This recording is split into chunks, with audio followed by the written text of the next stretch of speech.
back to Ghost Powered Entertainment. I'm your host, Kanan Becker, and today we do another deep dive into HBO Max.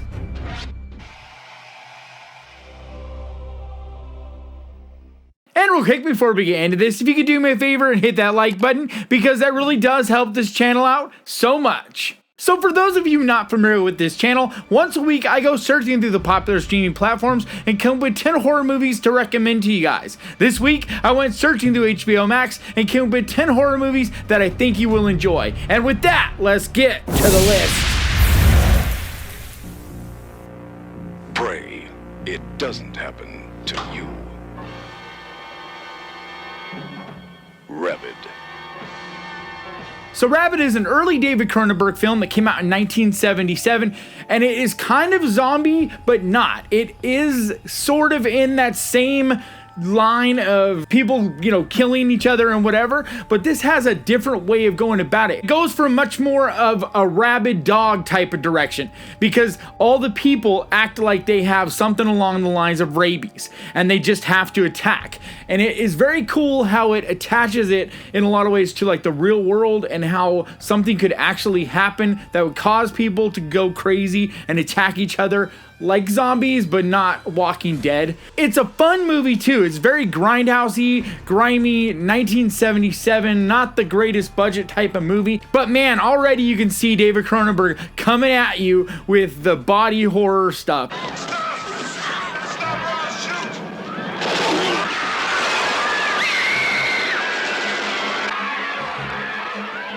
It's gory, it's fun, it's a movie that I had not seen until just recently, and I love it, man. And I think you should definitely check it out if you never have, because it really is a great little horror movie.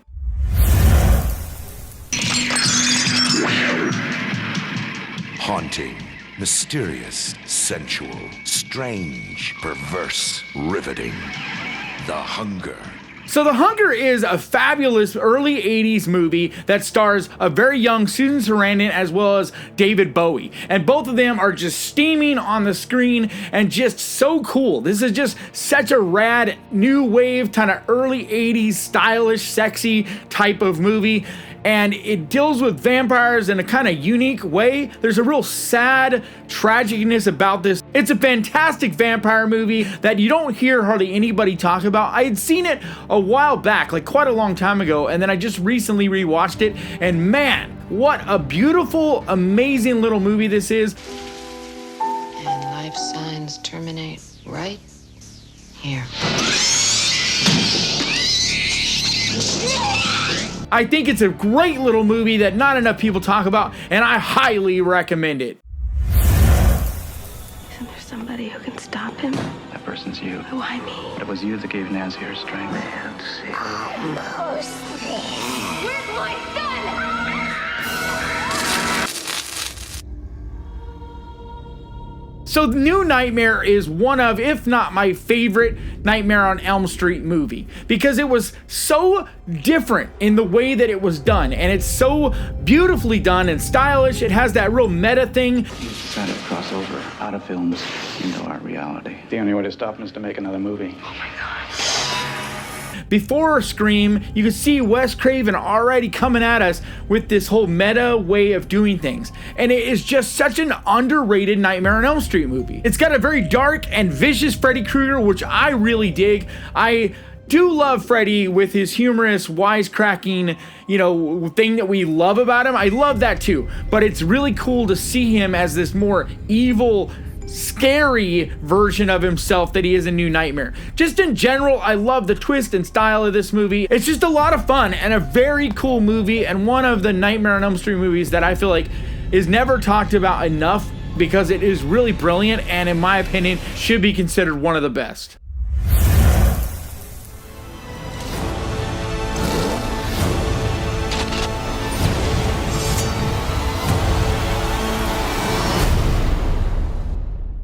So I absolutely love Mad Max Fury Road. This is just such a badass movie. Is it horror? Not really, I guess. It's much more of a apocalyptic world type of scenario. There is some horrific kind of moments and whatnot. I don't really care. I know I get shit from people a lot of times for putting movies on my list that are not exactly horror, even though I label them horror lists. But what am I gonna do, guys? Label it horror with a couple sorta sci-fi, sorta whatever? Nah, it's just, these are my list. I apologize if you're offended because not every single thing on here is perfectly horror. But I just love this movie, and it's one that I wanted to recommend because it's just such a badass movie. I want them back! They're my property! I love how savage all the female cast in this is. I love the action, the style. It's just an absolutely gorgeous movie and just an absolutely fun ride. Oh, what a day!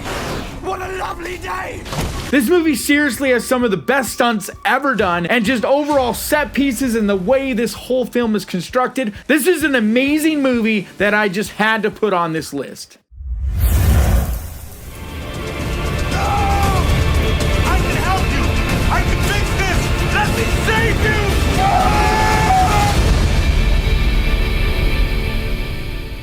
So I Am Legend, I think, is a very fun movie. One that I really enjoyed when it came out.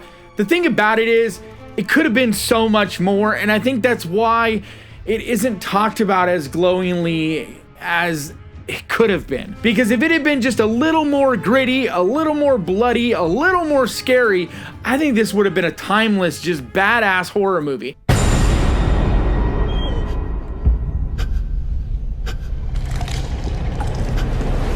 I just think that even though this may not be a perfect movie, maybe some stuff has not dated so well, like the CGI, etc., I still think it's a great little flick and one that you should check out. How can it be stopped?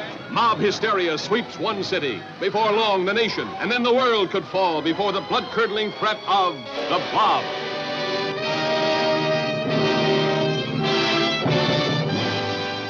So the 1958 The Blob is such a fucking cool, classic horror sci-fi movie, one that I absolutely love. And the fact that this is also where we were introduced to Steve McQueen, who would go on to just be this huge icon, that's just icing on the cake. But I just love this movie. I love how early it is, and yet how far they went with the special effects, and how interesting this blob design and creature, and how they really go for it more than a lot of the horror sci-fi drive-in type of flicks that were done at the time. I just think it's one of those great classic horror sci-fi movies that everyone should check out at least once. Because as I talk about on this channel quite often, it's good to have your foundation in place. Know where your movies came from. Know where they were inspired from. No matter what, it's just a great horror sci-fi movie that, while it's on HBO, I think it's a must that you check it out. He's married to a corpse. What a cutie. You should have seen him with fur. Tim Burton's Corpse Bride. So Corpse Bride might be my favorite Tim Burton movie. If it's not number one, it's definitely right up there. And it's funny because it's one of the ones that just kind of gets ignored. I mean, yes, you definitely hear people talk about it and they do enjoy it. People do love this movie, but I just think it has so much flair and it's such a beautifully done movie. And even if it isn't the best maybe Tim Burton did, I still think it's got a ton of merit, and one that I feel like should be talked about and enjoyed more. It's just such a gorgeous, colorful movie. As an artist and someone who's always appreciated color and design, I just absolutely dig the hell out of this movie. Who is she? I'm his wife. All that she lacked was the beat of a pulse. Maggots. I know, maybe it's not Tim Burton's best, but for me, it has a soft spot in my heart, and I will always really love this movie.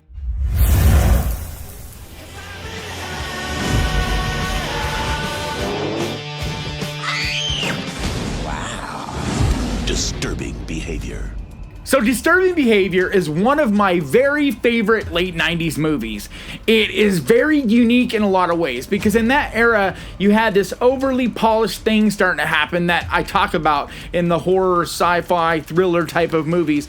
these teen movies where it was all these beautiful people and over polished and all of that. And we're not saying this movie is completely void of that. It does have a little bit of it, but I feel like what does make this movie special for me is that it has these outcast type of characters as your focal point. Hello. Hey. It's like they're always smiling. They're always happy. Kelly Connor said she saw Andy Efkin bite the head off a kitten in a fit of rage. And this movie's right in my wheelhouse because I was in my late teens, early 20s around this time. It was just something I really could identify with. Just the way society was pressuring me into becoming something, even though I didn't know what the hell I wanted to be yet, you know? And I don't want to give anything away in case you haven't seen it, but it definitely goes into some weird, strange directions. Sci-fi meets horror. It's a great little movie, and I definitely recommend it. We're gonna make it through tonight, and everything is gonna be okay. Nothing is ever going to be okay again.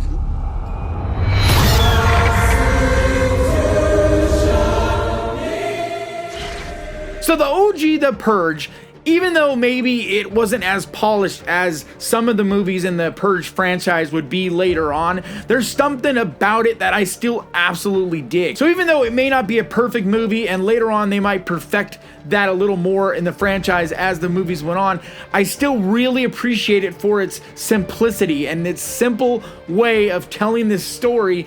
Tonight allows people a release for all the hatred and violence that they keep up inside them. Keeping it clean and tight and making this world seem much bigger than it really is because it all takes place in just this one small little environment, and yet it just feels like the concept is so much greater. And I think that's why this movie went on to spawn all these sequels. And even though the Forever Purge, which I did a review on this summer and I wasn't a big fan of, maybe dropped the ball, I still feel like this movie got it right. I just think that The Purge is a great movie and a timeless classic in a lot of ways, and one that I will always love. The Craven milk bar sold Milk Plus, which is what we were drinking. This would sharpen you up and make you ready for a bit of the old ultra-violence. So Clockwork Orange is one of the greatest movies ever made. Probably my favorite Stanley Kubrick, at least right up there with The Shining. Yes, maybe it's not quite horror, but I'm not exactly sure where you would place this movie because it is a psychological thriller, and in my opinion, it is as disturbing as any horror movie out there. There was me, that is Alex, and my three droogs, that is Pete, Georgie, and Dim. If you've never seen A Clockwork Orange, this should be the very first thing you watch. Like, the next thing you watch on your device, whatever you watch your movies on, should be A Clockwork Orange. It is amazing and timeless and so profound and deals with these really uncomfortable things, and yet it does it in a beautiful artistic way. It's just a fabulous, fabulous movie and one of my favorites of all time, and one that I definitely highly recommend.